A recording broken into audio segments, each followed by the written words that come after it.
देख रहे हैं न्यूज़ 18 का डिजिटल प्लेटफॉर्म और मैं हूं आपके साथ नम्रता जैन और मैं हूं आंचल भट्ट। और शुरुआत करते हैं जम्मू कश्मीर की 10 बड़ी खबरों के साथ।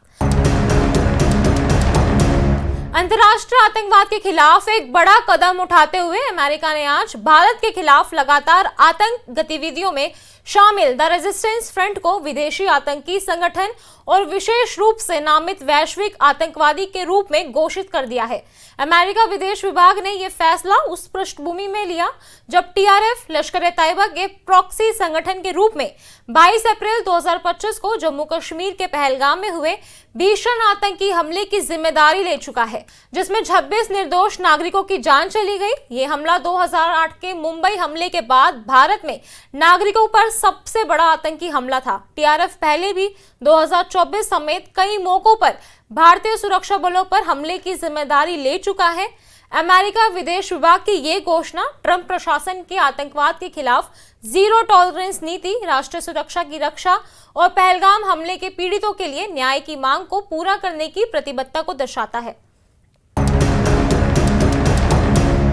तो चलिए आगे बढ़ते हैं और 22 अप्रैल 2025 को जम्मू कश्मीर के पहलगाम में हुए आतंकवादी हमले में 26 लोगों की जान चली गई थी। इस हमले में अनंतनाग के गोदे गांव के युवक सैयद आदिल हुसैन शाह ने बहादुरी दिखाते हुए कई पर्यटकों की जान बचाने की कोशिश की थी। आतंकियों ने उसे निशाना बनाया और आदिल की मौके पर ही मौत हो गई। अब अमेरिका ने हमले की जिम्मेदारी लेने वाले संगठन टीआरएफ को विदेशी आतंकी संगठन और वैश्विक आतंकी घोषित कर दिया है। इस पर आदिल के पिता हैदर शाह ने कहा, टीआरएफ ने मेरे बेटे को मारा। अमेरिका का यह फैसला हमारे लिए न्याय है। आदिल ने मासूमों को बचाने की कोशिश की थी। अब दुनिया को पता चला है कि ये आतंकी कौन है। वहीं इस वक्त की लेह से बहुत बड़ी खबर आ रही है। लद्दाख को नया उपराज्यपाल मिल गया है।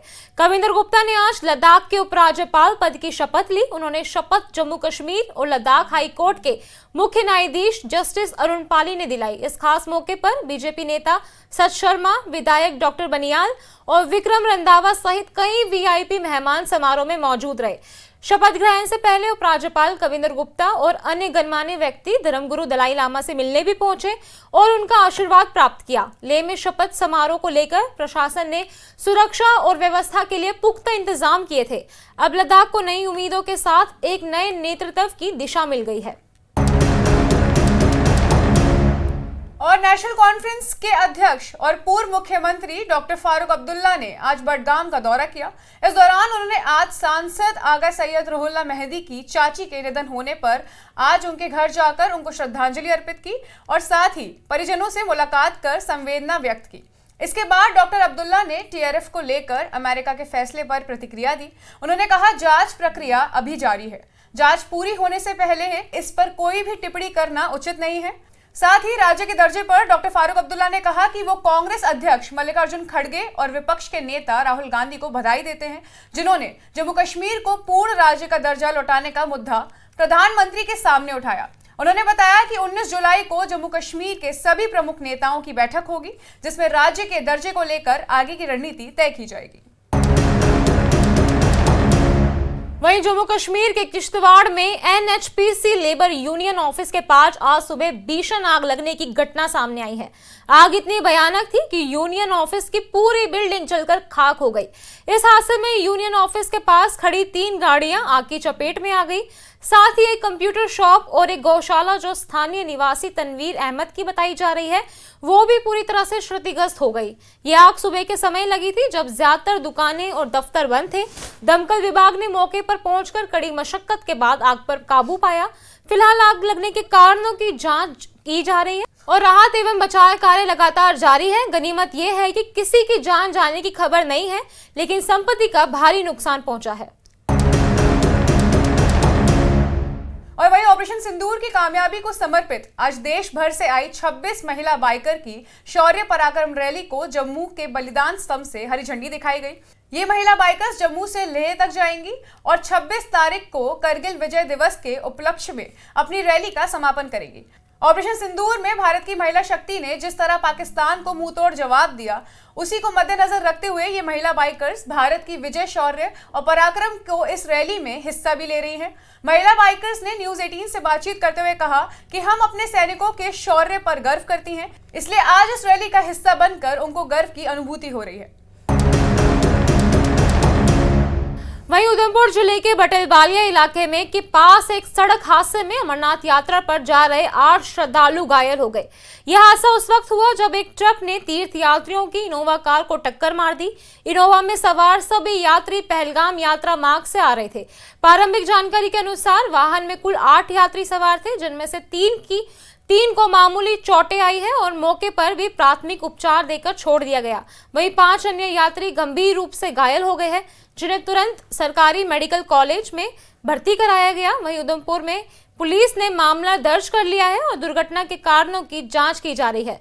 इस हादसे ने अमरनाथ यात्रियों की सुरक्षा को लेकर एक बार फिर चिंता बड़ी कर दी है। जम्मू के राजकीय मेडिकल कॉलेज हॉस्पिटल के जूनियर डॉक्टर्स अभी भी हड़ताल पर हैं। आज जूनियर डॉक्टर्स की ओर से प्रिंसिपल मेडिकल कॉलेज के साथ मीटिंग की गई, जिसके बाद शाम को हेल्थ सेक्रेटरी के साथ भी एक मीटिंग की जाएगी, जिसमें हेल्थ सेक्रेटरी को इन डॉक्टर की तरफ से अपने इश्यूज को अवगत कराया जाएगा। वहीं सूत्रों की माने तो आज जिस महिला ने डॉक्टर पर हमला किया था, उसकी गिरफ्तारी हो सकती है, जिसके बाद देर शाम डॉक्टर अपनी ड्यूटी को वापस बहाल करने पर बड़ा निर्णय ले सकते हैं। और वहीं कश्मीर में लगातार भारी बारिश के कारण एक दिन के लिए स्थगित हुई श्री अमरनाथ यात्रा आज से दोबारा शुरू हो गई है। अधिकारियों ने बताया कि जम्मू से 7,908 श्रद्धालुओं का 16वां जत्था पहलगाम और बालटाल मार्गों के लिए रवाना हुआ। नूनवन और बालटाल बेस कैंपों से श्रद्धालुओं के लिए नए जत्थे ने पवित्र गुफा की ओर प्रस्थान किया। गुरुवार को भारी बारिश के चलते कई स्थानों पर भूस्खलन और पहाड़ी पत्थरों के गिरने की घटनाओं के कारण यात्रा को अस्थायी रूप से रोका गया था। अधिकारियों के मुताबिक 3 जुलाई से शुरू हुई इस वार्षिक तीर्थ यात्रा में अब तक 2.50 लाख से अधिक श्रद्धालु दक्षिण कश्मीर हिमालय में स्थित पवित्र अमरनाथ गुफा में शिवलिंग के दर्शन कर चुके हैं।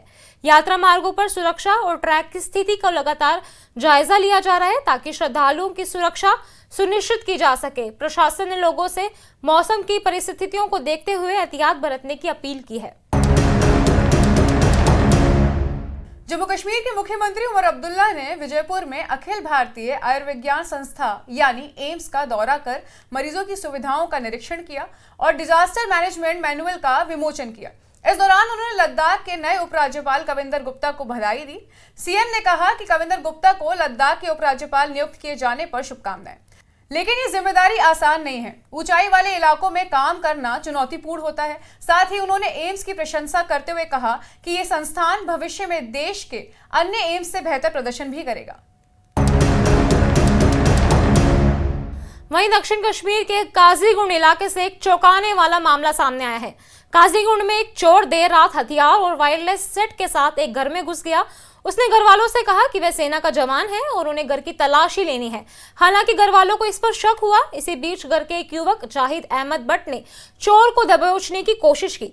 दोनों के बीच हाथापाई हुई, जिसमें चोर ने जाहिद के सीने में खंजर सौंप दिया, जिससे जाहिद की मौके पर ही मौत हो गई। इसके बाद चोर ने भागने के इरादे से घर की दूसरी मंजिल से छलांग लगा दी, जिससे वह बुरी तरह जख्मी हो गया। स्थानीय लोगों ने उसे दबोच लिया और पुलिस के हवाले कर दिया। पुलिस ने मामला दर्ज कर लिया है और आगे की जांच जारी है। इस घटना के बाद इलाके में दहशत और गम का माहौल है। जम्मू कश्मीर के मेंढर इलाके के संगीकोट गांव में देर रात भारी बारिश के चलते भूस्खलन हुआ, जिससे एक मकान को आंशिक नुकसान हुआ। घटना के वक्त मकान में रह रहे परिवार के लोग समय रहते सुरक्षित स्थान पर पहुंच गए, जिससे किसी प्रकार की जनहानि नहीं हुई। स्थानीय लोगों में इस घटना को लेकर काफी ज्यादा दहशत का माहौल है। बताया जा रहा है कि लगातार हो रही भारी बारिश के कारण संगीकोट गांव में 3 रिहायशी मकानों और एक मदरसे को भी नुकसान पहुंचा है। प्रशासन की ओर से राहत और बचाव कार्य शुरू कर दिया गया है और प्रभावित परिवारों को अस्थायी रूप से सुरक्षित जगहों पर शिफ्ट किया जा रहा है। हालात पर नजर बनाए रखने के लिए स्थानीय प्रशासन और आपदा प्रबंधन की टीमें मौके पर तैनात हैं। फिलहाल के लिए बस इतना ही। देखते रहिए न्यूज़ 18 JKLH। मैं थी आपके साथ आंचल भट्ट और मैं थी आपके साथ नम्रता जैन। धन्यवाद।